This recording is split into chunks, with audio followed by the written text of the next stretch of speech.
everybody. It's December 1st, and it's your episode 207 of Vet Percussion. We've got a little round table, and with me are some of my friends and co-hosts. We've got Caleb Pickering here. How's it going? And Brian Nozny's here. Hello.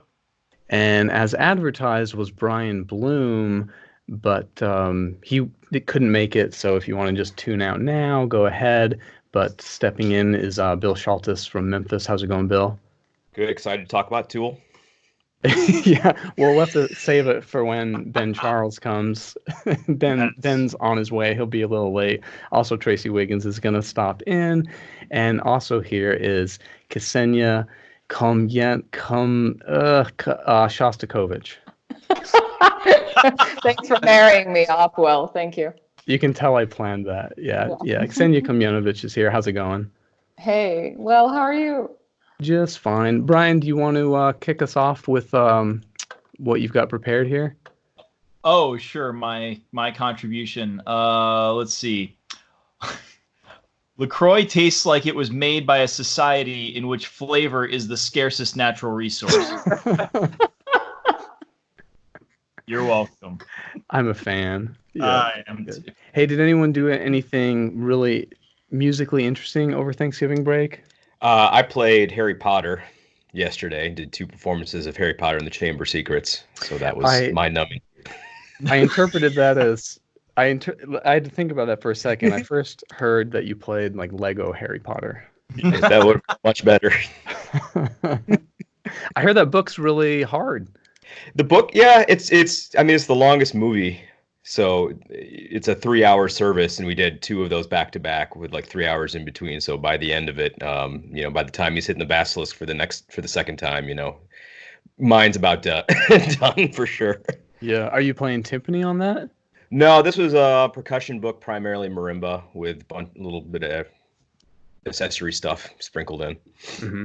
Is the marimba scoring good, or is it always buried by everything else and way too quiet, or do they mic everything? In this book, it tended to be scored with woodwinds, just doubled either the clarinets or the flutes. So it wasn't too terrible. Thin enough. Yeah. Anybody else do anything real interesting? Well, I'm just curious, Bill. I've never done one of those. Mm-hmm. So they're playing the movie like above the orchestra, right? But does the movie still have all the dialogue, or is all that's being heard just the music? Yeah, so it's the movie. They just took out the soundtrack, whatever the soundtrack happened to be. So if there was diegetic music in the film, that would still be there as well. But we're doing like anything that would be underneath that John Williams scored in this case. Gotcha. Okay. What's diegetic mean? Diegetic would be music or sounds that are in the film. So if you have like a piece of music or playing within the film that the characters can hear, that's called diegetic music. Like if a radio is playing in the car while they're driving. Right. Mm-hmm. How many metal bands do you think use that word in their name? At least Lamb of God, right? There's got to be at least one Lamb of God, too. Right, like the diegetic. Right, Mudvayne. The diegetic darkness. It sounds like a prog rock band, like a technical metal band, like the diegetic parallels. That's it. I think that's our band name now. Or it's like a couple letters away from being like Scientology related, right? Let's hop to a Facebook question, and let's see. One of these we want to save for Tracy when he gets here, but our buddy Oliver Molina, thanks for your questions. Always, Oliver. They're always really good. He asks, what are some skills other than playing? Oh, yeah. Okay. So, man, this is such a question that seems to come up all the time, and I think is also related to this question we're going to say for Tracy. But what are some skills other than playing needed for the 21st century percussionist? How/when do we teach and learn these skills? So broad. I don't know. Does anybody have any burning thought on this? I think recording technology, understanding things like that, which I'm sure has come up before, but I know that I take at least a couple of studio classes and we go over that stuff. So and then I try and complement it with hopefully whatever is happening in the music tech class or something like that. How do you like to cover it? Because I've done that too, and I think it's really useful, and I think the kids suck it in really well. But I feel like if they don't turn around and go do it immediately, I kind of need to do it all again. Yeah, I think they. Like, so what do you cover? I mean, I'm shooting from the hip on that. I literally just did it last week for the first time, and it was I brought in my kind of road kit. I set up a spot mic on a vibraphone and a couple of overheads, and then I just kind of walked them through the signal chain and said, this is what this does. And that, but then as I was doing it without being well prepared in what I was organized how I was talking, I realized that there were so many rabbit holes that I needed to go down, like what's a polar pattern and stuff like that. So I've definitely have to go and retool it, but I think at least part of it's going to be, it has to be at least a two class thing. The first one just being, here's the very basics of digital audio. And then the second one would be going through an actual project of sorts. So having someone that's playing an etude and, okay, so we're going to take this and here's how we're going to edit it. And here's how we maybe can prepare this idea and so on and so forth. When you give them a starting kit, like what did they buy first? It's like, okay, is it software? Is it a mic? Is it an interface? It just seems really hard to start, in my opinion. Yeah, that's where it gets really difficult. I mean, definitely a 2 or a 4 channel interface, and then I mean you can buy Logic, or even I usually recommend Reaper, which is a really cheap, it's like $60 digital audio workstation that works really, really well.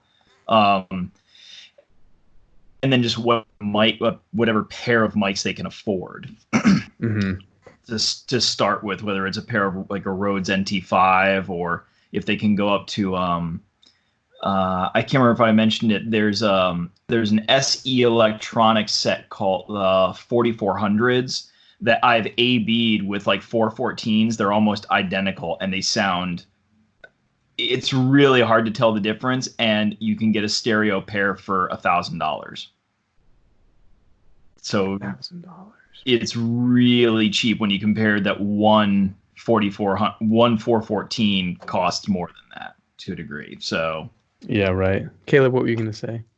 Yeah, I think I'm going to do this starting next semester. I have some friends and colleagues that are doing it as well. But have any of y'all done, like for applied lesson midterms or finals, that grade is they have to make like a YouTube ready, like 2-camera recorded video of, even if it's just like De La Cluse 1. So they have to get their hands dirty and go in and figure it out. Yeah. The only issue I would see there is just making sure that they have access to whatever they need. Luckily here, I think we have access to the whole Adobe Creative Suite. So students do have access to the software, at least without having to make a huge investment to it. Yeah, that's the thing I've rubbed up against that with that, is just if you're going to put it on a timeline, what sort of things can they get to? And here we've got great resources in our library, but they're not necessarily always available. And if a huge amount of people in your studio are all trying to get that together by midterm, but hopefully that means they would just work on it together, you know? True. Yeah. Bill, I think. Yeah. One thing I'm going to experiment with next semester is trying to get 3 or 4 of my students, and this is purely a volunteer basis, to get together and put together a concert and put together all aspects of the concert. So they'll be doing the performance. There might be some arranging. They'll have to promote the concert. They'll have to take care of all the things with the venue. So I'm going to try and secure them a venue, because there's a lot of good ones around the Memphis area. And then from there on, it's their job to kind of put the concert on and put all those logistics together. And we'll see how it goes. It's going to be kind of an experiment. But I've found, at least with a lot of my students, the traditional model doesn't seem to be as working as effectively as it could be. And I think this might be a way to approach, especially the students I have that are music industry majors or music business majors, in a different way. Yeah, good call. Well, just welcome to the show real quick. Ben Charles came in. Hey, Ben. Hi, everybody. And Tracy Wiggins just showed up. Hello. Hey, what's up, Tracy? Ben, nice concerto video on YouTube there. Oh, thank you. Yeah, it's really, really good. Do you guys have any thoughts on this question from Oliver? Or anybody else? Or Ksenija? I think, I agree. I think recording is really important, but concert production, organizing things, and especially because of, the percussion world is so small and we hang out with each other so much. We should be able to put on concerts for other people and understand everything that goes into it, from budgeting to promoting to, running the concert and so on. So I think those are important skills. Yeah, sure. If I could add one thing to the discussion, like every single time this sort of question gets asked, people always, like, recording always comes up. And there's a lot of, I think, very percussion specific or sort of, I can't think of the word I'm looking for, but things that limit us to what we need to do ourselves. I think that one thing as percussionists we don't do enough is work in especially chamber music settings with other instruments. And I mean, obviously, a couple of us here, not me being one of them, but a few of us here have studied with Nancy Zeltzman. And Nancy obviously played with Sharon Leventhal and Marimba for years. And that's such a huge part of her development as a musician. And having played chamber music with violin and clarinet, piano, and some other non-percussion instruments, it's a totally different experience. And learning to communicate with people and breathe with people. So often as percussionists, we don't have to breathe. I think that's not even for like a career thing, just a musical thing. We don't do enough is play with other non-percussionists in small chamber music settings. Ben, if only there was a piece for, like, I don't know, xylophone and piccolo flute, that would be really... Yeah, if someone just would write that piece, I would probably buy a copy of it. Probably buy a copy and get a very impersonal copy sent to you. Yes, so straight from the I composer. order stuff from Casey. He'll like draw some sort of inside joke on it, send it to me. And I just ordered his, I can't remember, what's the name of the piece again? It was like Scherzo or something? Caprice, yeah. Piccolo and xylophone, hopefully playing it this coming semester. And Casey didn't give me any sort of inside joke on it. So I was gonna, but I imagined you open, because I've been in a lesson before, and like Ben sends me a message, and I see there's some picture, and I think like, oh God, no, and then it's like nothing. It's just like something. It's a funny cat or something.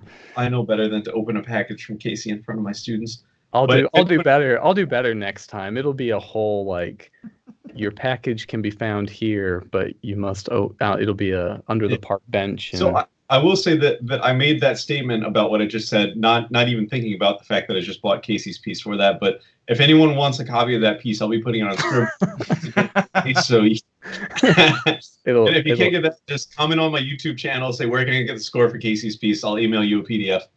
The joke's on you. Nobody wants it. You're the only person who's ever bought a copy. Wow. Yeah, no, I'm just kidding. Not so much. Let's see. Not Brian, not Ben. I was gonna say, crap, I totally forgot.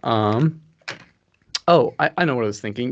This is sort of related, and I guess before I jump into this, I think like this question gets asked so much, and yeah, no criticism for Oliver for asking it. Thanks for asking it. But we've heard this question a lot of times, and I think it's maybe more important to wonder like why does this get asked so much?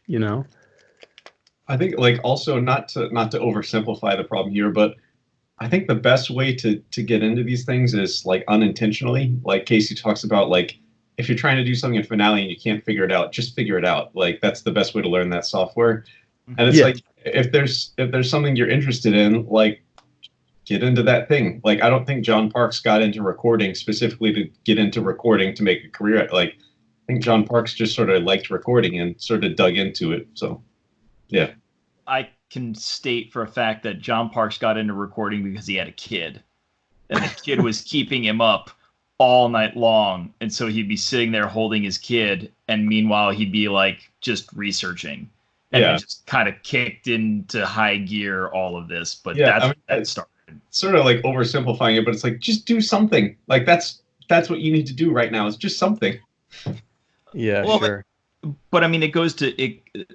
I tell my students all the time that like our field of music, like if you want to be successful, being a good player or whatever or being good at that one thing, like being a good player or being a good teacher or being a good composer, that's just step one. And if you actually want to be that actually allows you like onto the playing field. But if you actually want to get in the game, you have to have more skills than just that. And so maybe that's where this comes into play now. Yeah, so I mean, like, this is getting asked so much, I guess, because it just is a reflection of like, man, it's hard to make it in the field, you know, and it seems like there's a lot of we're trying to solve this from a lot of different angles. One of them being like, what else can we give them in school? And I know I sort of argued last week, like, I don't know if the answer is more necessarily in school. And like Ben was saying, well, like recording, for instance, like you just, there are going to be a lot of things that you just got to go out and start doing, and you just got to kind of dive into.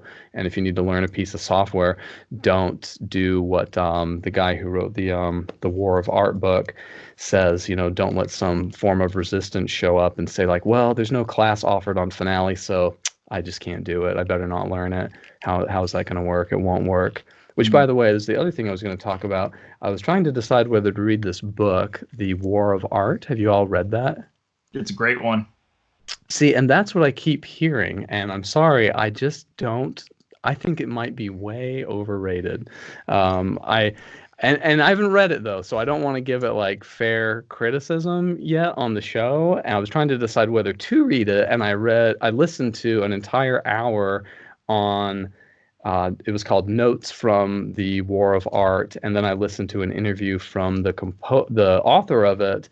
And I was really unimpressed with what I heard, and thought like, oh man, it's like way, way, way, way overrated. And basically, I mean, the huge thing is coming up against resistance to your goals, and how resistance is our enemy, blah, blah, blah, blah, blah, blah, blah. But like, basically, it's just like this giant thesis on like, hey, don't procrastinate and get to work.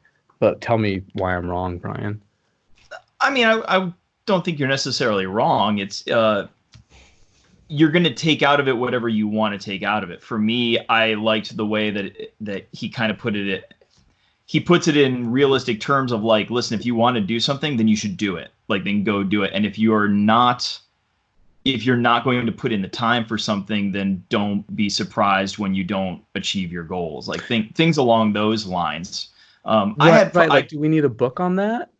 You know, like, I almost think if you're like willing to make a whole book on it, and not that things shouldn't be dug into and over-explained, but to even write a whole book about that is a bad message. Like, wait, this is not a complex problem. This is a problem of lack of discipline. And like, procrastination is bad. When you're procrastinating, like, oh, I should be doing this, but I'm doing that instead. It's like, it seems like it should be a very short concept. Like, I'm only willing to talk about that with my students for like so many lessons. And after a while, it's just like, dude, we've talked about this many, many, many times. You need to just like get to work. That's it.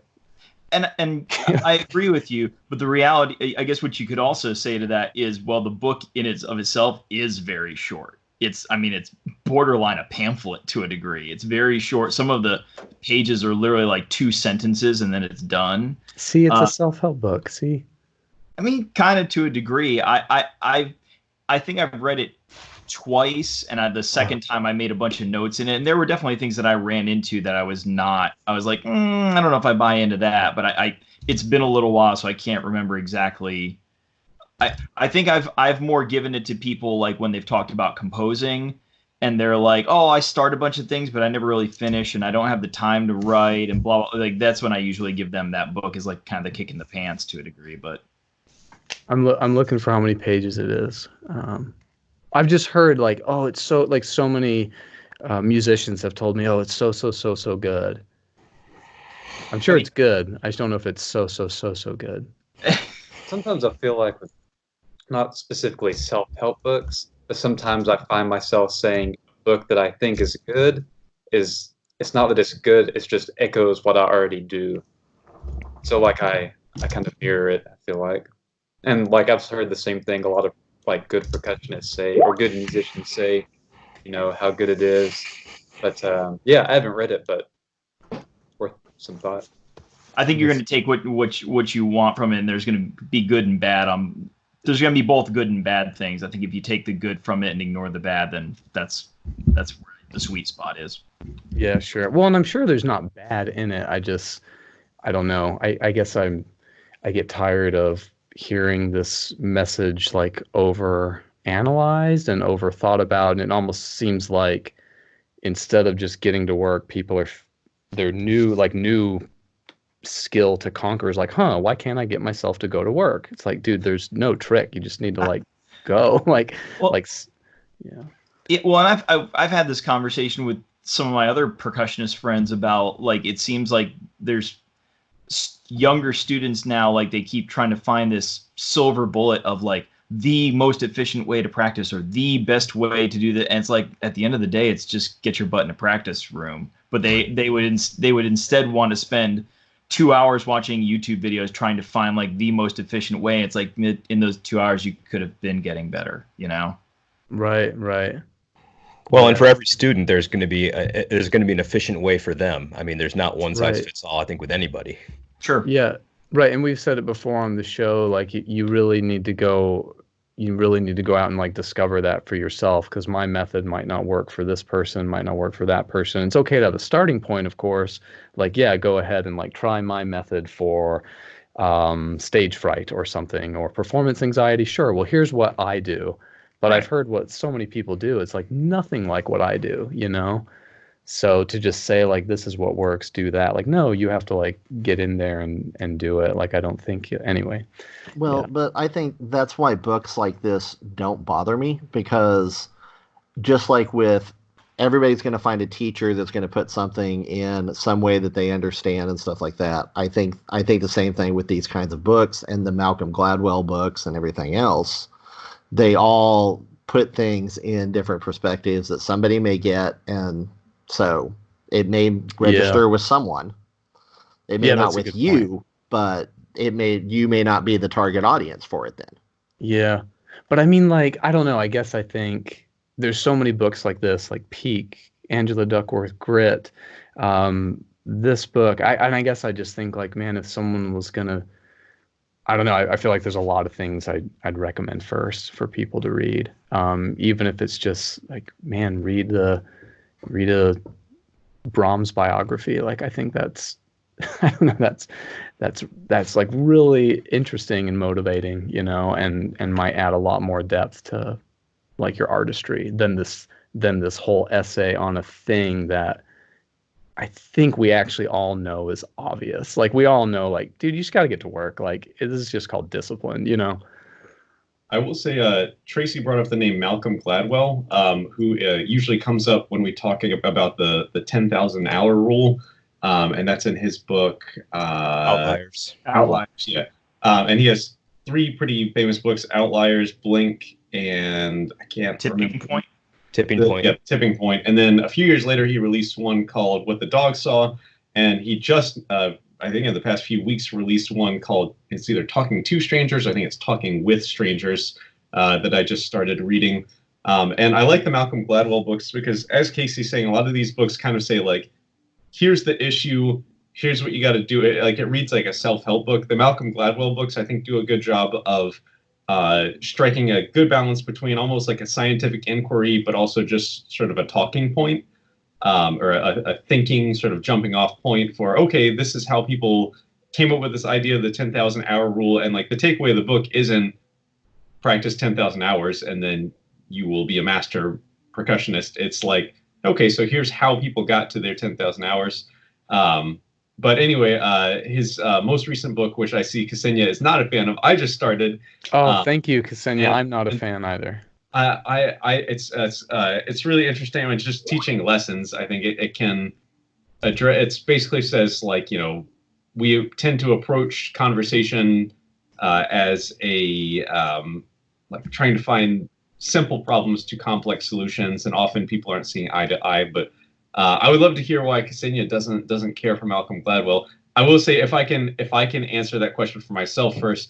When I first started reading Malcolm Gladwell, I tried to read it as an answer book, and there are a lot of oversimplifications and a lot of quick cuts between one thing and another cut. I don't think it's supposed to be read as like a scientific inquiry. I think it's much more of like a conversation starter to me. But Ksenija, I'd love to hear what you have to say. Get him. That would be too long. Okay, so I think, and I do apologize, I'm very opinionated on this. I think what he does is sort of what marketing tricksters do, which is that he hijacks hot news and compiles them into a bunch of little anecdotes, and then he tries to sew them together with his poor narration. So anything in that book which is valuable to read, it's actually excerpts from news about, the Jerry Sandusky case and so on, but he uses topics that are very sensitive, which he addresses insensitively, like suicide, rape, so many things in that book. And he tries to give a very simple solution. And the tone which he uses is as if he were the greatest authority on human communication thus far. If I could ask a question, would you say a good comparison is it's sort of like Dr. Phil? I have Dr. not Phil. seen Dr. Phil. I'm sorry. Okay, gotcha. Dr. Phil does this what you're too. saying, it reminds me of like Dr. Phil goes on TV and can somehow solve people's, huge, massive family problems in 30 minutes of counseling or something. It's like, well. Ksenija, do you have the same opinion about his podcast?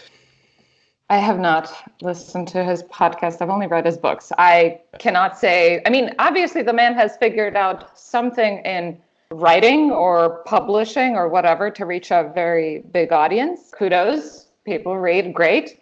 I don't think that anything of what he writes is actually revolutionary. Much like what Casey said about, the previous book. It's just like with something that is very normal, self-evident. Well, and speaking of those previous books, one of them, the one called Peak, which I know we've talked about with Brian Bloom before, and we've probably mentioned, it is this 10,000 hour rule that Malcolm Gladwell is known for. That research is based on one of the co-authors of this book, Peak, named Anders Ericsson. I'm 90% sure, and that's where all that core research is. This person did do studies where he interviewed professional chess players, professional musicians, professional athletes, etc., to try to get at this 10,000 hour figure. But like the truth is, the whole thing is like way more complicated. And I know there's some literature and discussion about how Malcolm Gladwell does not actually represent the research very well, but I can't speak to his tone or any of the examples because I just frankly haven't read it. And this is a problem I have. Like I start reading something, and as soon as I think I get really opinionated about it, or I can't. Casey, you gotta have grit. You gotta stick with it, man. That's your problem. Give up. Well, that's the problem. Like as soon as I go like, this isn't worth sticking with. I don't like this. Like I can't bring myself to keep reading it because I just think. Like, aren't you the one that always talks about how we used to have to listen to records because we bought it, and you just give up on books like this? That's true. I know. I'm definitely like the old man on the podcast for sure. Yeah. We'll get you a self-help book on how to finish reading books that you start. Yeah, and I shouldn't rip on I don't know. I didn't mean to like rip on self-help books at all. I probably could use a few. Yeah, interesting stuff. But anyway, I was definitely not. I was just surprised. Like I thought it would be a different thing, and that's probably just because it's been overhyped by a lot of our friends and colleagues and that sort of thing. And I trust Brian, but I also trust Ksenija, so it's tough. So I'd probably just go back to not reading anything. So I think let's move on. We've got a Tracy Wiggins specific question on the docket here, and it comes from my neck of the woods, from Neil Landini. Hey, Neil. Neil asked, do you see a percussion specialist curriculum/certificate like UNA's becoming more common? Much of the country doesn't have the same setup as Texas, etc., but could that change with more folks aiming in that direction? Do you want me to jump in here? I guess so, yeah. Tracy should probably take this. Yeah, sure. We did talk about this a little bit on the previous episode, just like the concept of this, right. But I think it'd be cool, if you wouldn't mind, like just explain what this is. Okay, so where this came from was conversations with several different people, some like Ian Grom and Robbie Green, who I know Robbie's posted a lot of questions for the podcast over the years and stuff like that. Guys that are out doing the percussion specific position in public schools and stuff like that. And they talk a lot about how the skill sets that are covered in the traditional music education curriculum are not covered don't prepare them for what they actually end up doing on a daily basis as the percussion teacher. So that's one place where it came from. But the other place that it actually came from is one of my best friends, Kevin McDonald, who is he doesn't have a music education degree.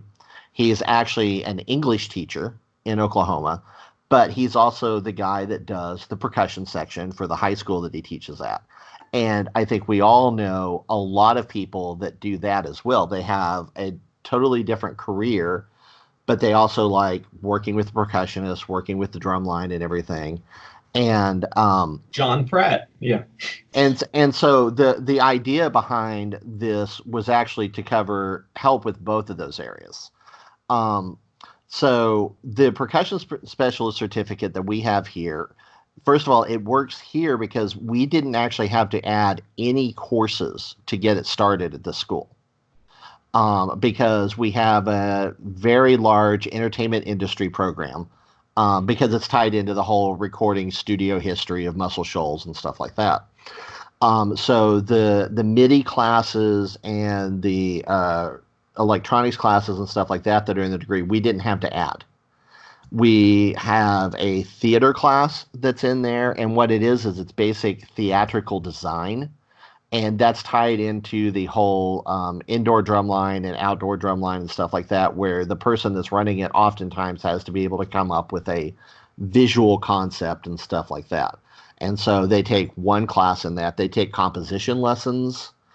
They take percussion pedagogy and literature classes. And so the idea is that for like the percussion majors, a lot of the stuff that they take is already in their regular degrees, like a lot of the stuff that's in the certificate. What it adds for them is the classes in like technology and stuff like that might not be contained within the degree right now. So they just basically take some additional classes in that, the theater class, some composition classes. But I think the big area that we're seeing interest in this is a lot of the people around here that are in, like our drumline and stuff like that are in different degree programs, but know that they want to continue working with percussionists and stuff like that. It gives us a chance to give them further training in different areas that they can use.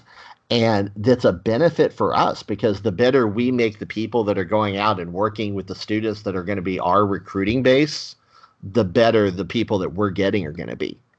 And so it's really, it really is both of those areas that we're looking at. Alabama is not a place that has, I could probably count the number of percussion specialists in the state on 10 fingers. It's a lot more the sort of assistant band director / percussion teacher kind of thing that ends up here. But the skills of they walk into the room and suddenly they're the de facto sound person. They have to be able to do the sound design for the show. They have to be able to do the speaker setup for they have to be able to do the miking.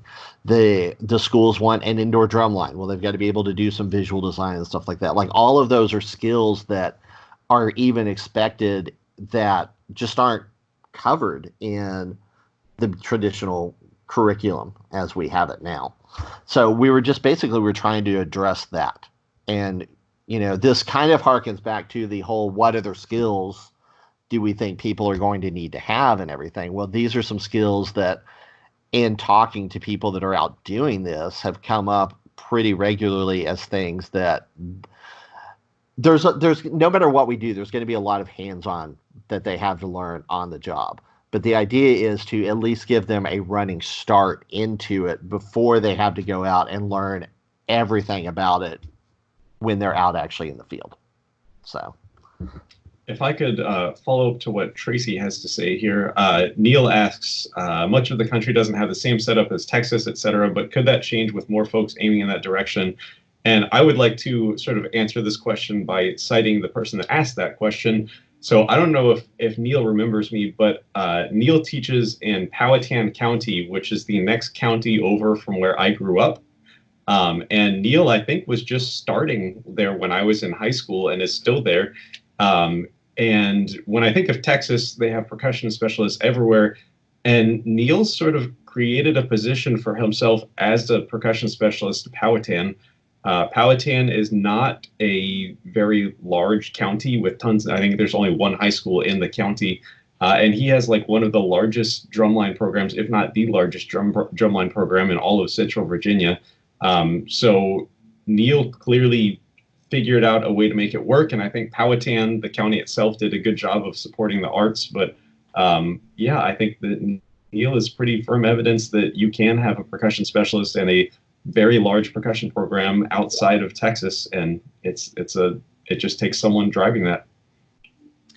Cool. So what do you guys think? Like, do you think more programs will follow suit and add this? Because Tracy seems pretty dang happy with it. It seems to make a lot of sense. Well, and I will say real quick, I have had, at PASIC, I had conversations with several people, and one of the most prevailing things that I got was thank you for ripping off the Band-Aid and making it okay for us to even start having this conversation with administrations and stuff. So I think it'll be interesting to see if it goes this way, or if it, as Tracy said, rips off the Band-Aid for a bunch of other specialist programs. Like, I know me coming through the University of Kentucky, one of the things that they had was a theory pedagogy certificate that a lot of the DMA people were getting, so that it made them look more enticing for their first job, where we need someone that teaches theory. Oh, well, this guy has this certificate. So yeah, if your plan is to like get a DMA in bassoon and just teach bassoon, good luck. Right. Yeah, exactly. Right. And I mean, percussion obviously is probably going to have a larger studio than double reeds. But at the same time, if you're getting that first job where there's only 3 majors and you've really got to justify, well, why are we hiring this person? I know that the first job that I ever got was because my master's was in composition and not percussion. So having that diversity, I think, helps. And I wonder if this is going to pave the way not just for more programs to have a percussion specialist type of certificate, but to have lots of others, a music industry certificate, a composition certificate. The list goes on and on. Well, and I think one of the things that we talked about too is it's a little bit of a myopic view to think that music education is only happening from people that have music education degrees, especially in the percussion area, or even like the marching arts and stuff like that. There's a lot of people that are really, really good at what they're doing that wanted to do something that they felt like they were going to make a more steady and comfortable living doing, that allows them to be able to do these other things.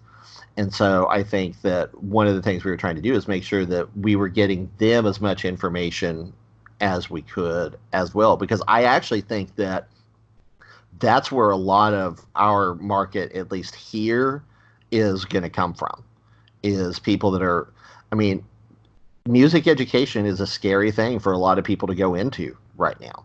You know, it's not necessarily consistent. It's not necessarily steady in a lot of places.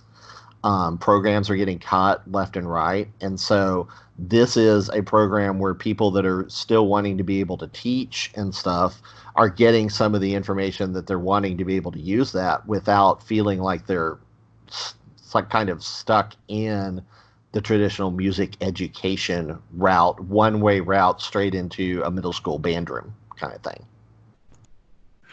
I'm always a little wary of these new programs and proposals, because I understand, okay, we want to teach what you need to be doing for the job, but if you think about what we all do, and we each all have, all of us have a like major university affiliation. If you think about what you're doing on like a daily basis, you know, you're answering tons of email, you're going to meetings, you're working with people, it's lots of people skills, it's writing letters of recommendation, it's, I mean, there's a lot of stuff outside of playing we do, like we know that, but like another part of your job is to, like, I feel like we were also hired to really be like, I don't know, champion the art like as best we can, and that does involve performing at like a really, really high level, it just doesn't happen like every day. But it's happened. You see someone's recital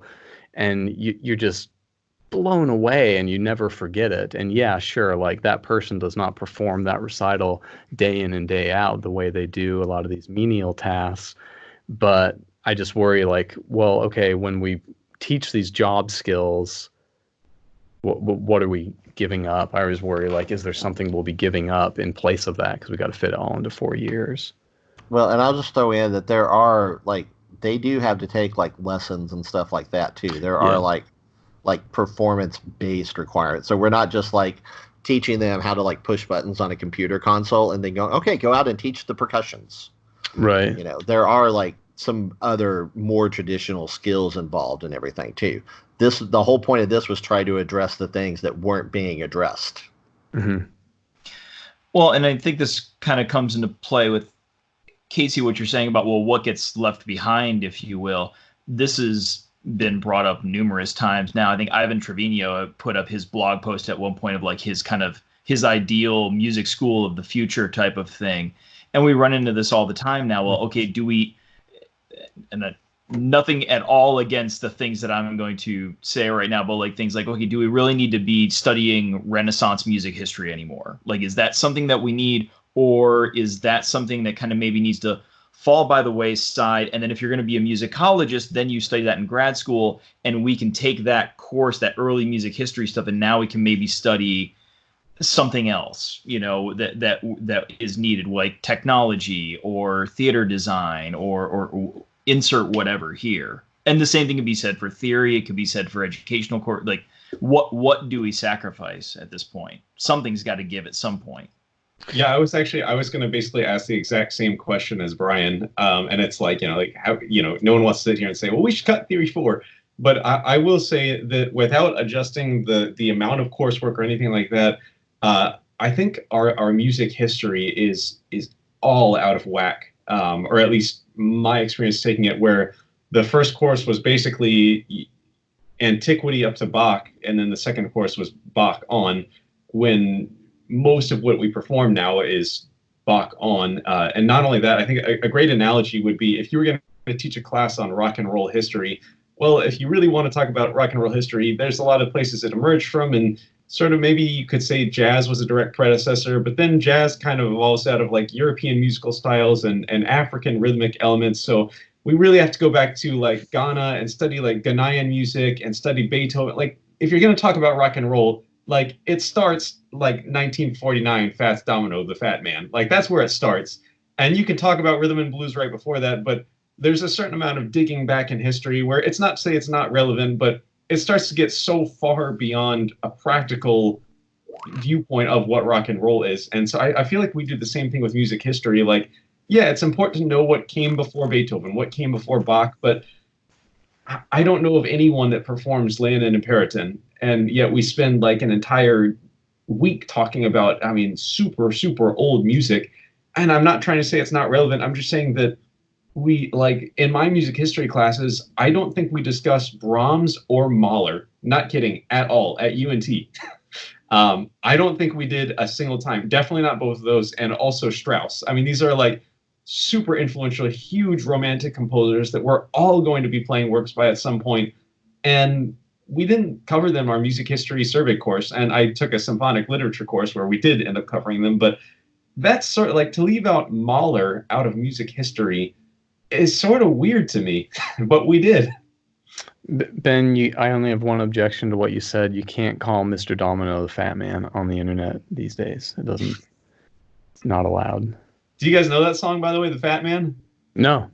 Yeah, that was his first ever. It was the first ever rock and roll album to sell 1 million copies. It was a song called The Fat Man, which is a total ripoff of another song by Champion Jack Dupree called Junker Blues.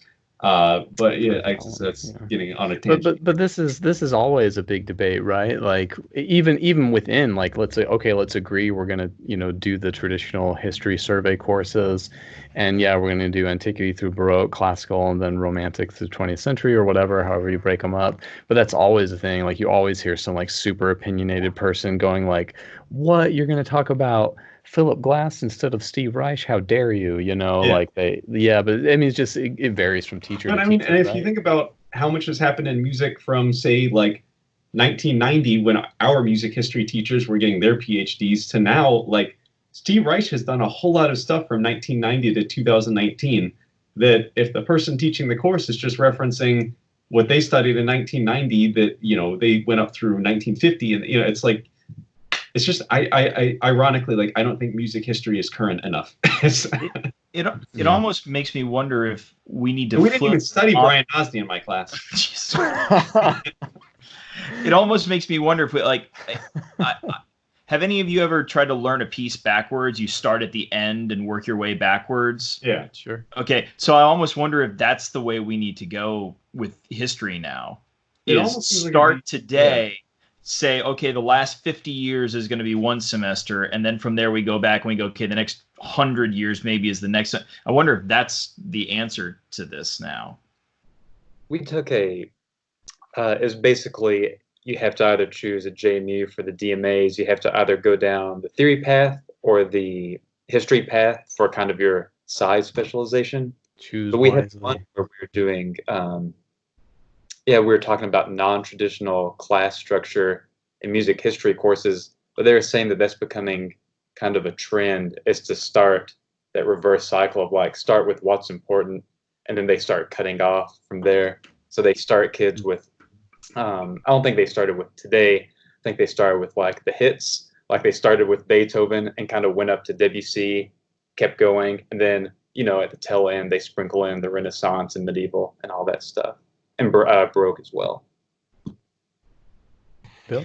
I mean, I don't think there's a problem necessarily teaching something like a Leonin or Peretin. I think you just have to make sure you're making a connection somehow.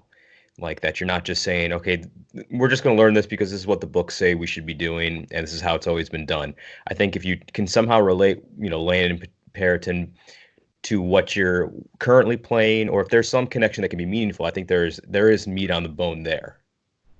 I mean, isn't it also sort of like when you're complaining, like, why do I have to take algebra in high school? I'm never going to use this. Why do I have to take biology? I'm never going to use this. Like, well, right, it's not about like, oh, I will have direct application for this, but they make kids do that so they get like good at things outside of directly what they're doing that's going to help them progress towards their real goals. I mean, this is like the same thing, but just within music. Like, I don't know if it's, I don't know like when it turned into our job to like make sure people get jobs. Yeah, I don't know that's reality, but I don't and know. like I said, it's not that I don't think that the Leonin and Peretin are important. I just think that like we spend so much of the scope on that versus, you know, more current than that.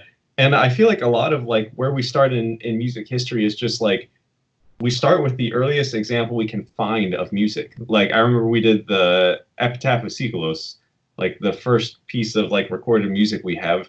And then I don't remember anything after that until Leonin and Peretin. Like, I don't think there was anything in the movie. Yeah. And so, yeah, it's like, well, why do we start with that? It's beautiful music. Like, I love it. It's an interesting historical perspective to look at the oldest thing we have. But why did we, was that just because that was the oldest thing we could find, that's where we started? I didn't understand the point of like spending so much time on that first part. I guess I'll say somewhere like we all went through that. I don't know. Okay, well, let me back up. Like the if you're talking about getting a job, like from the perspective of getting a job, the most competitive portion of that and the part that is the hardest to figure out is the part that is the craft, the performance, and the knowledge. So I feel like, okay, we have 4 years with these kids, 2 years if they're master's students, you know, 4 to 6 year, well, DMAs, it could really vary, but let's say 4 years for DMAs. Like you have such a limited time with them. Like, I don't think you should spend a whole lot of time working on the other job skills that they're going to be able to figure out on their own. You know what I mean? Like you should really focus on the part that is going to make them really stand out against their competitors, which is probably that little 30-minute recital demo. Given that they're going down our job track, I'm just going to speak from what I know, which is that job track. But like, that's the hardest portion of that. Like, that's the hardest part to like outshine your competitors on. And like, yeah, man, I do so much email every day, but I'd be bummed if my teachers spent very much time with me saying like, hey, here's how I want you to learn how to write your emails, and let's spend a lot of time on this because you're going to be spending a lot of time on this. Like, no, I'll figure out how to do that. Anyone can figure out how to do that. Not anyone can play, like a lot of the best players out there, and they want to hire the best players because the best players are going to give that like golden amazing performance or recital that's going to want to make kids come to the school and et cetera. So I guess that's where I don't know, the issue or concern arises with me.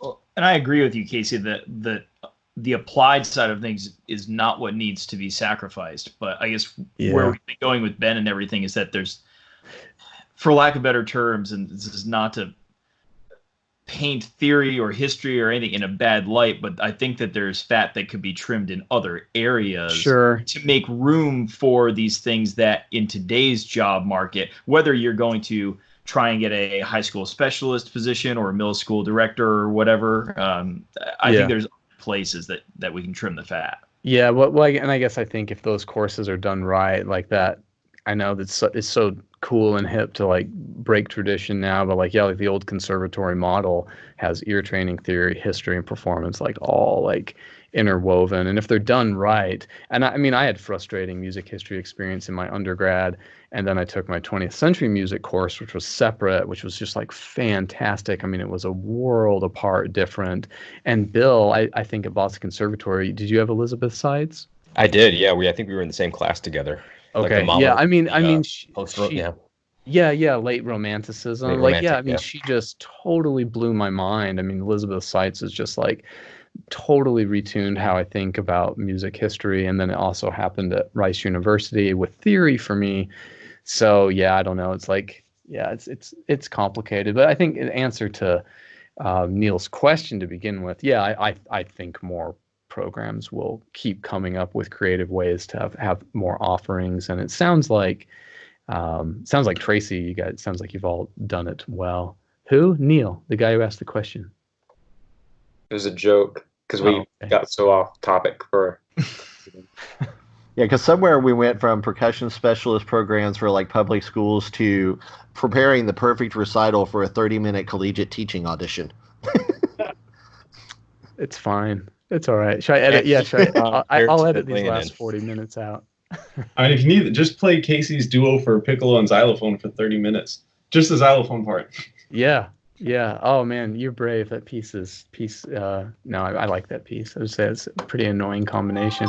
I think I would take a quick break to tell you guys. No, actually, let's save that for just a minute. Ksenija, I think you had a couple questions you were going to contribute that I think are quite different than what we're on. Sure. I was wondering, for one, if you guys would share what have been some of the most challenging gig situations that you've had in your career. It can be a highlight, and how did you overcome or fail gloriously? So on one of the graduate recitals, I played the Bartók Sonata. And Carly flipped my snares on and off, yeah. Let's talk about that some more. It's a theme. I have a quick fun one comes to mind. I was playing this that Terry DeMay piece, Silence Must Be, and the way I have my track set up is that about 3 minutes and 20 seconds of silence happen on the track, and then the sound playback kicks in right when it's supposed to, and hopefully I've counted correctly and timed everything right so that it comes in right when it does. And if I've practiced as I should, it usually will. And I was at a gig once, and I told the sound guy, who was really polite and doing his very, very best and also very knowledgeable. I said, this is a weird playback because there's 3 minutes and 20 seconds of silence. It will be totally silent. And just wait, the track is coming on. And I swear we even tested it. We tried it. And then at the gig, it did not come in. And it turns out the guy was back there fooling with it because he thought his sound wasn't working. He thought there was some misconnection or something. And I didn't really deal with it in any way. I just kind of played through it and omitted the part that had the playback track, which was such a letdown for me, knowing how impactful that can be. And afterwards, I talked to the students, though. They thought it was just a completely silent piece, and they thought it was really cool. And I explained later, like, no, there's this cool portion that was missing. So I don't know. It was a good learning experience, and it wasn't the train wreck that I thought it was. I have a pretty embarrassing story. So for one of my DMA recitals, I was playing Tassa by Ben Walland. So it's a piece for a solo drum set. And piece was going okay. Gets to about the midpoint of the piece, and my stick got caught in the hi-hat. And of course, it got caught and flew out of my hand and onto the stage. So I had to obviously stop the piece with me. So I walked over the stick, and of course I can. And so it rolls a little bit further. And so picked it back up, started the piece back up.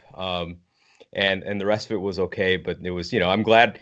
Part of me is glad it happened in a doctoral recital where I was like, well, if I was a little bit younger, I would have been a little bit more embarrassed and maybe not know how to handle it. And I think whereas, in my mid-30s at that point, I'm like, you know what? Stuff happens.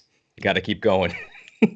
Have you ever got your kick pedal stuck in your pant leg? Like your kick on a pedal gig? I haven't done, not in a recital, but on a gig, yeah, for sure. Oh yeah. When I was a little garage punk rocker, it happened more than once because you wore like baggy jeans. That's right. And you're kicking hard because you're playing fast punk rock, and your bass drum and it just gets caught all of a sudden. And the harder you kick, it just pulls your pant leg. Your bass drum just drops out. I mean, maybe yours was like that. Mine, the fastest I ever got was boom, dick, boom, boom, dick. Boom. So, I mean, I'm sorry, man. Yeah. No, punk rock has to be fast. Both of mine actually revolve around Megan Arns. Oh, let's hear it. Was it on the podcast? Huh? Was it on the podcast? No, it wasn't.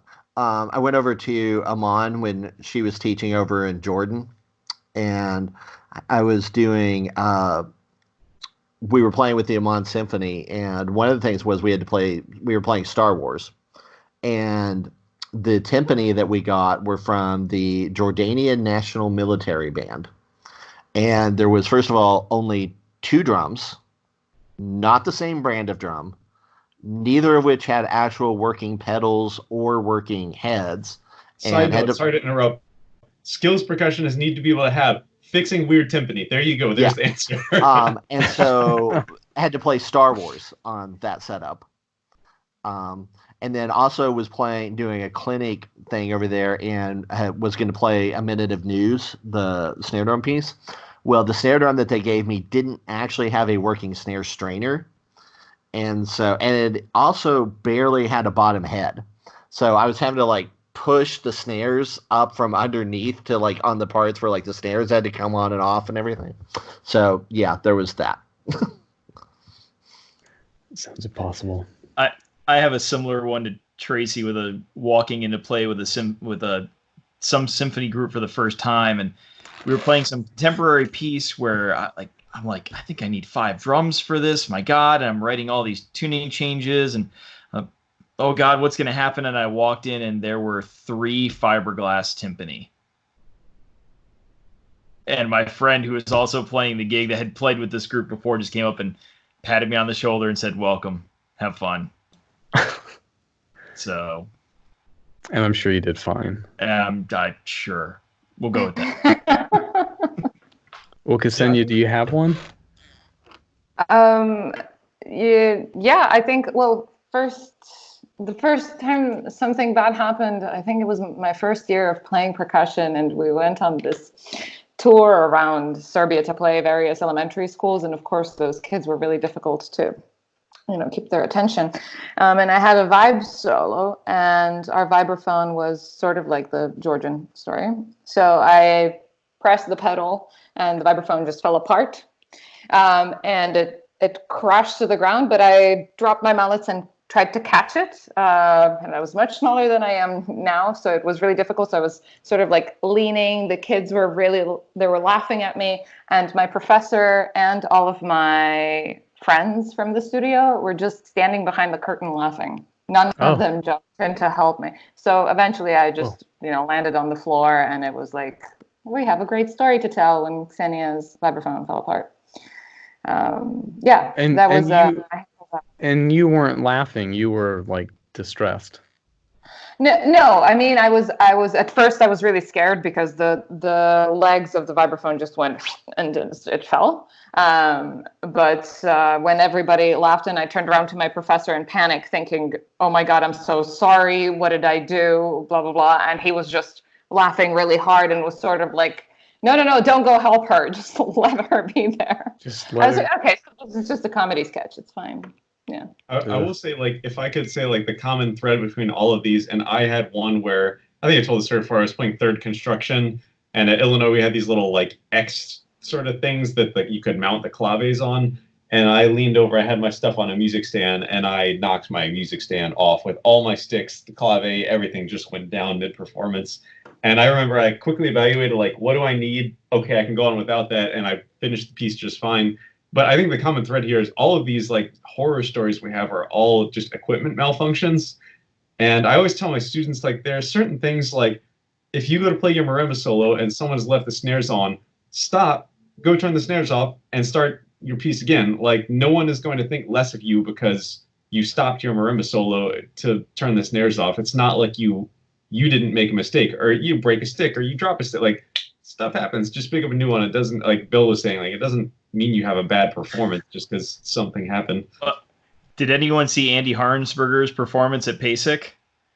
We're playing the very last piece. He's got a bunch of octaves in the right hand, and his outside mallet shattered.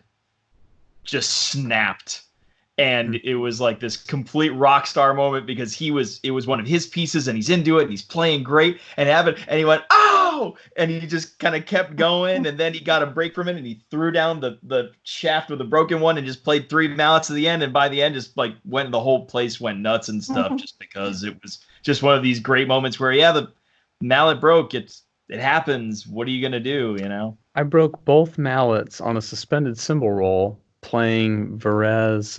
Bill, you probably were playing on it with me at so this is before your mallets came up. Right. Well, your mallets would break.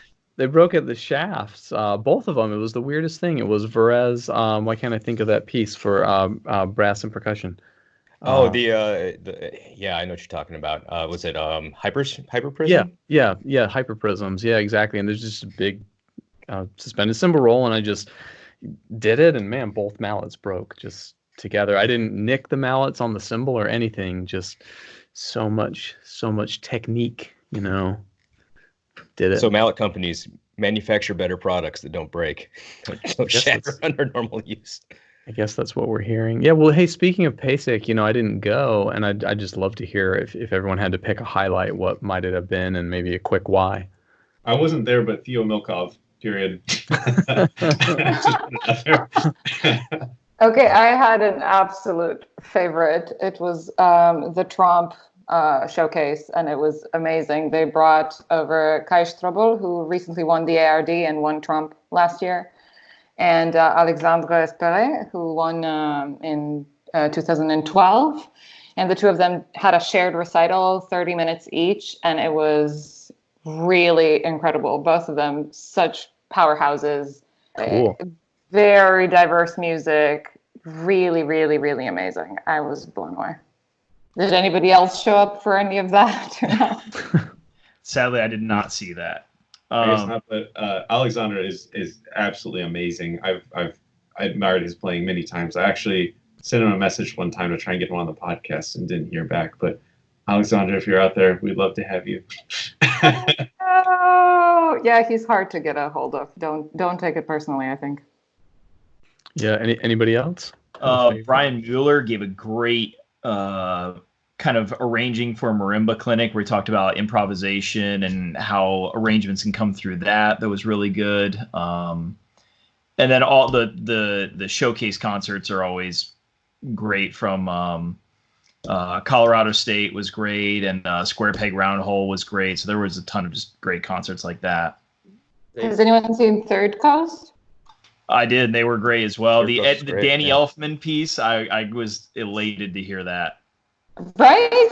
That's such a exciting collaboration. It was so thrilling. They were so hyped. Casey, Yeah. did you hear about that at all? I know even what we're talking. I heard it happened, but yeah, that's Apparently they didn't even realize what was happening. I guess, as Skidmore said, like Philip Glass said, I want you guys to do this. I want you guys to do this festival that I'm arranging, and you're going to play my piece that I'm writing for you. But I also want you to do I want you to do a premiere of another piece of like a friend of mine. So let me call them and get them to write you a piece. And the friend was Danny Elfman. I didn't know that extent of it. That's great. Yeah, and it ended up being a really hip piece that if you didn't know it was Danny Elfman, there would just be these moments where you'd be like, that sounds kind of like Danny Elfman right there. There were just enough of them. It wasn't like over the top like 9 to 5 Danny Elfman. There were just enough moments to make you go, that sounds kind of Elfman-esque, and then the rest of it was just really good writing. Not that Danny Elfman's is not really good writing. Sorry, that sounded awful. I'm sorry. You get what I'm saying? Yeah, I get you. It's not surprising that would end up being a really good piece. You know, you think someone who is definitely trained, like does this one facet of composition that they're really known for, is really well. And then they get this invitation that, man, to Danny Elfman, that's probably a pretty low stakes invitation. And they're not entrenched in the repertoire every day like all of us are. And they don't have those type of critiques in their orbit. And you would just be so free, you know. It's not surprising it was a cool piece. They made it sound like Danny Elfman was kind of at the point in his life where he really wants to write concert music and Cool. have a bigger repertoire of that rather than just the film music. Very cool. Very cool. I was going to say real quick, one of the most inspiring things that I saw was, forgive me if it's Vienna or Vienna Jammers Percussion Ensemble. It's all these little these school children. I think they were maybe like 4th through 6th grade, and it was part of an educational panel discussion. And so it was like part panel discussion and part performance with these kids. And it was just so inspiring to see them get into music. And the panel discussion was all about how to build like your own program and different approaches to kind of building a program and getting something like that off the ground. And it was just a really, really inspiring thing that I saw. Cool. What did you see, Caleb? It's a blur, just one long blur. I think my favorite thing for sure was Dave Hall and Nebraska Lincoln, their showcase show. I think that's the best hour of percussion ensemble I've ever seen. Yeah, don't doubt it. Yeah. Caleb, how is the piece Snake Oil? Is that the last one they did? I don't know. It's the Greg. I'm a big fan of Greg Simon, and it killed me when I had to leave early that morning, so I couldn't see their concert. And so I've heard it was if you don't know Greg Simon, he teaches composition at Nebraska Lincoln, and he's an unbelievable composer. And so this was a piece that they commissioned. It was all about the opioid crisis. And so I was just like, oh man, it kills me that I didn't get a chance to see it. We haven't talked about Tool yet, and they have that album Opiate. It's a good point. Good segue. I just wanted to ask Casey. Full LP. It's great. So Casey, I know you and I unfortunately couldn't make it this year, but Theo premiered a piece that you wrote, right? At a PASIC? Yeah, didn't he at PASIC? Theo. I think I have. Yeah. I said Theo premiered a piece that you wrote, didn't he, this year?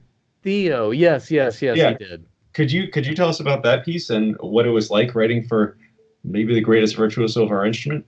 Oh man, I'm definitely not prepared to answer that, but thanks for asking. I thought that you were a slacker in terms of virtuosity. Well, yeah, it was. Man, it was hard to write because he. I feel like he really wanted me to write in a style that I just haven't been drawn to lately, which is like my really like dense, choppy, busy stuff. And I just haven't been compelled to do that in a very long time. I think I will probably do it again. I don't think I'm bored of that or done with that or anything. And yeah, I'm sure there's still a lot more to do there, but that's really what he what he was after, and I think I pulled it off, but he kind of just kept wanting more notes, and in the back of my head is, well, I want other people to be able to play this someday, and so like, okay, I also just wasn't compositionally feeling to cake more and more notes on. He also said he wanted and Theo, sorry if any of this pisses you off, you just come on and tell me about it. But yeah, we're very open communication with all this, so it was a lot of fun. But he said basically he wants a 15-minute white knuckle stroll. I don't know if you know my piece, White Knuckle Stroll, but it's this fast, busy. For 4 mallets or 2 mallets? For Okay, for 4 mallets. Well, like in that style. And I just kind of to say like, I don't think that works for 15 minutes. And I think of like, right, and you hear that, you go like, oh duh, and he probably came to the same realization, oh yeah, duh, that doesn't work for 15 minutes. Like, you could never have Flight of the Bumblebee for 15 minutes. There's a reason why those pieces are like really short and like to the point, and like they're a couple minutes long. But no, I think the compromise was really cool. And the title, Theogony, is this old ancient Greek poem with that sort of tells the tale of many of Greek mythologies and poems. And I thought that made a lot of sense because the piece is like very segmented, and there's a lot of running themes, but there's basically 2 movements, and there's just a lot of hodgepodge in the first movement. And yeah, it's nothing quite like I've written. How was that? It's also obviously kind of a nice little play on his name. Yeah, and I thought, oh, that's cool. Like, his name is in there, which is really cheesy. I know people do that. It's like really, really cheesy to do, but it's actually like a relevant title, and as a way to just say like, yeah, it is for him, rather than like 2 movements for Theo, which would be pretty lame. So is that on Scribd already, or do I need to buy a copy? Oh, who knows? Yeah, Scribd's terrible. I have to check Scribd more often. It was a really great concert to listen to. Really, really interesting, and really interesting to have your piece be sandwiched between all of this, Mozart happening, and then in the end there was some sort of jazz influenced European composer. But I just wanted to tell you that the piece it's really impactful, and it really sounded different. And the sort of harmonic language that you used was really magical. I really enjoyed it. Wow, thanks. The sort of dynamic of the piece, the narrative was very complex. I expected it to be a showy piece, given that the 2 of you were married for that project, but it was very, very layered and deep. Cool. And I don't feel like it was all just, like pulling out the big guns in that way. Awesome. Yeah, well, great. Thanks a lot. That was really what I was sort of hoping for. It's like, try to give him this really virtuosic thing, but also, because frankly, like, I mean, White Knuckle Stroll, again, that silly 2-mallet, really virtuosic 2-mallet piece I wrote many years ago. It's been a really well circulated piece, but like, it's not like a good piece, so I was hoping to like give him what he wants, but also like, hopefully it came off as something a little more substantive than a piece like White Knuckle Stroll. So awesome, thanks a lot. And then Brian, you also had a piece premiered? Yep. The All-Star Group premiered a piece of mine, because Jim Campbell directed that, right? Yep. So that makes sense. Jim went through all the people that he knew, and then decided, well, none of them are available, so I guess we'll go to the B team, and he called me. So, do you get a recording, or how'd they feel about it? They did pretty well. I need to learn how to write easier music. I think that it was a piece that was not well written for a group that was going to have roughly 3 hours together to put together, I think, but it seemed to have come off well. Everyone, I don't know about you guys, but for me, all I hear is the mistakes in a premiere, and I just get really paranoid that, oh, maybe this is just bad writing and stuff. So, but no, everyone seemed to like it. Jim was happy. The group was happy. They really did play it well. It's just my own idiosyncrasies that I can't get over, and other people seem to have liked it. So I felt that before. Yeah, man, I thought it was a great piece. Good job. Man. Can we get it? Yeah. Can you put it in the chat? I can put it. Yeah, I can put it like I can just yeah, unscripted. Can you or upload piano it? files or whatever, wherever your favorite piracy website is, I can get it. I'm too lazy for Scribd even. I just want it in the chat. Just- So, hey, I was going to kind of wrap up with what happened in history today. We're releasing on, oh boy, what are we releasing on? I think December 12th. Let me double check on that. Sorry. Yeah, so we'll be releasing on December 12th. And I thought I would just tell you a few things that happened on December 12th. So a few famous drummers were born. Sheila E. is born December 12th, 1957. So we've talked about Sheila E. a lot. She's, of course, this powerhouse, kick-ass, amazing drum set artist that is, worldwide crazy famous. Also, Tony Williams, could probably say just about the same thing for him, but in jazz. He's born in 1945, and of course, his big break is with what he's known for is Miles Davis, but yeah, Tony Williams. What else do we got? Oh, yeah, now it gets a little lame, but 1972, Beethoven had his first lesson with Haydn. The relationship with Beethoven and Haydn is something that I guess Ben thinks we should have skipped in music history. I bet, right? I honestly, I don't think we talked about Haydn in my class. I'm not joking. I have to say, back on that topic, I found it, instead of just glazing over all these composers, I find I learned so much more just by reading. Like, I learned more about Beethoven by reading a Brahms biography than in any like single Beethoven lecture, because you learn so much. If you have like a center column, a person you're focusing on, and then they talk about these other people around them and their influences, it all just like sets into place so much more firmly. But I'd also say the Robert Schumann criticisms, those are also worthwhile to read. The criticisms, what are those? So those are like where he had his two characters, Eusebius and Florestan. They talk about the pieces of the day, composers of the day. Oh, right. I bet. Yeah, I bet those are great. I'd love to read that. Let's see. Also, Igor Stravinsky, when he was 47 years old in 1929, he signs the contract with Boston Symphony Orchestra for their very famous commission, which is, anybody? Bartok Concerto for Orchestra? I mean, is it Symphony in C? Close. Symphony of Psalms, actually. Oh.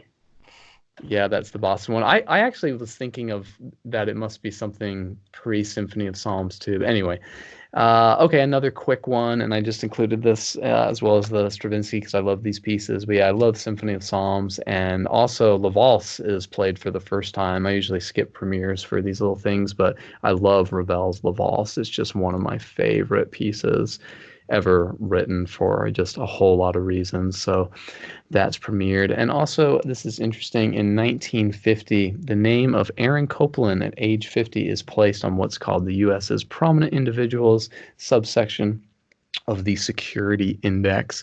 So this is a list of names that are American citizens who will be arrested without due process in the case of a national emergency.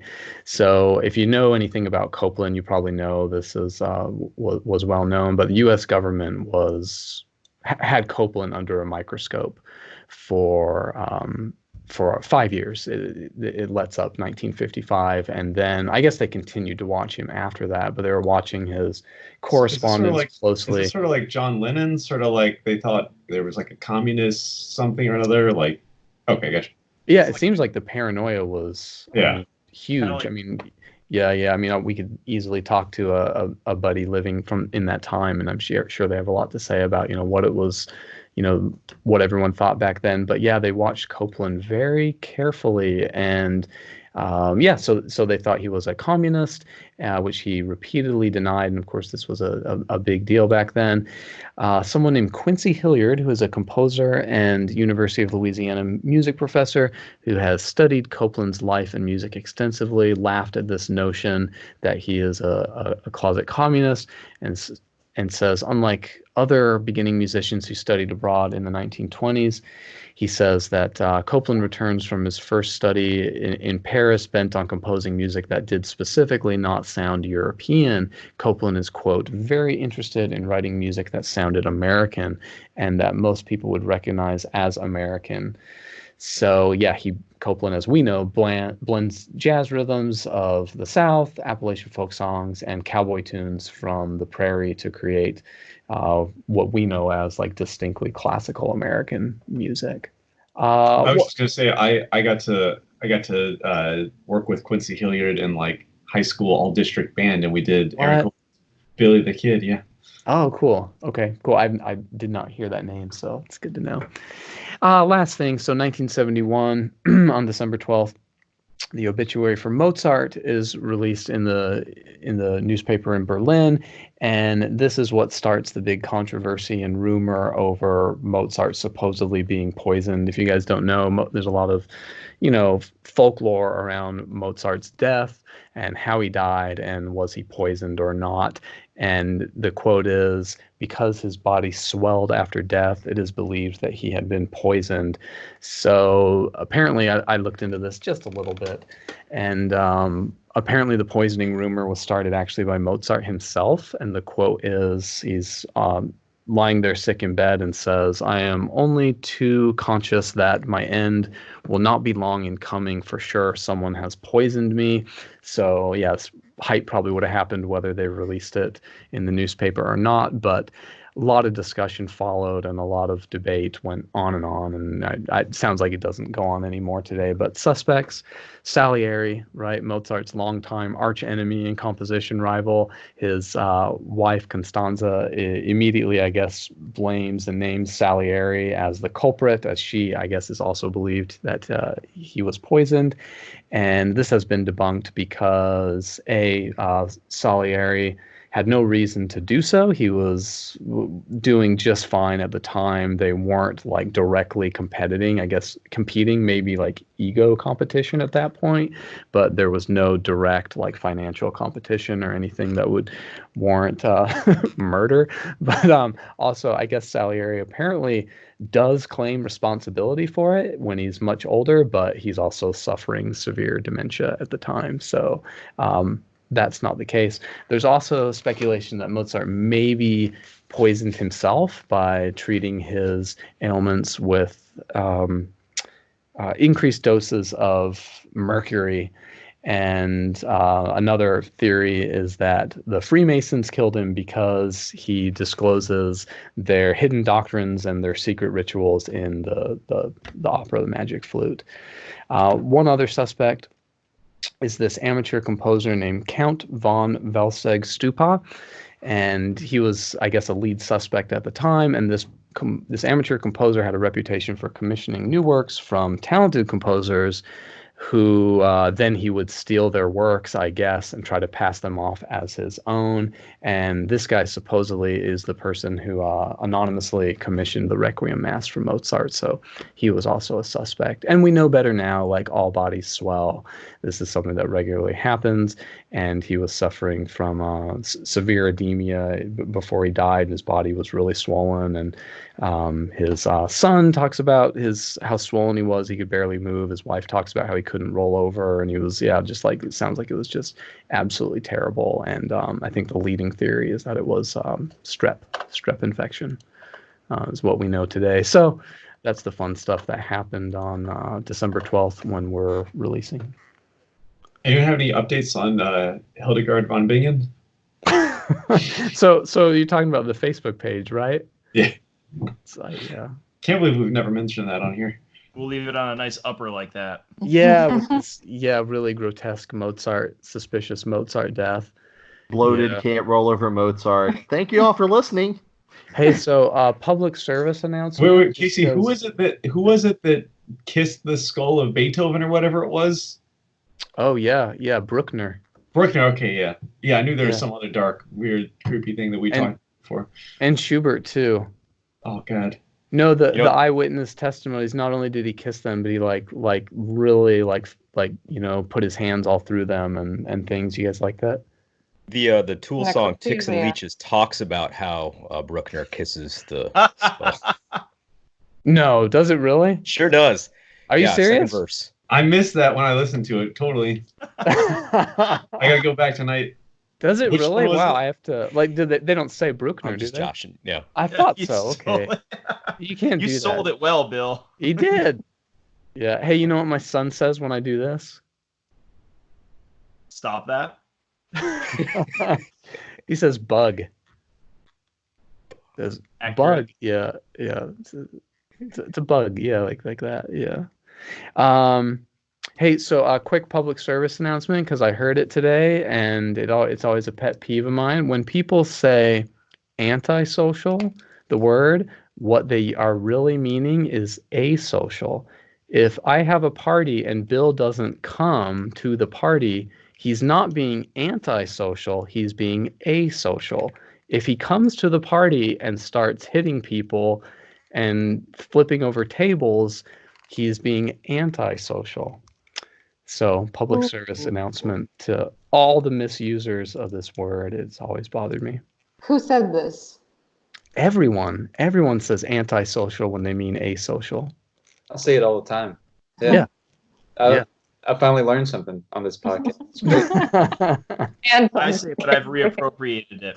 Caleb I finally read- learned I- something from Casey. Finally. Yeah. All these years later. Yeah. Cool. Hey, well, thanks everyone. Take it easy. We'll catch you all next time on 208. Thank you. Thank Happy you. holidays.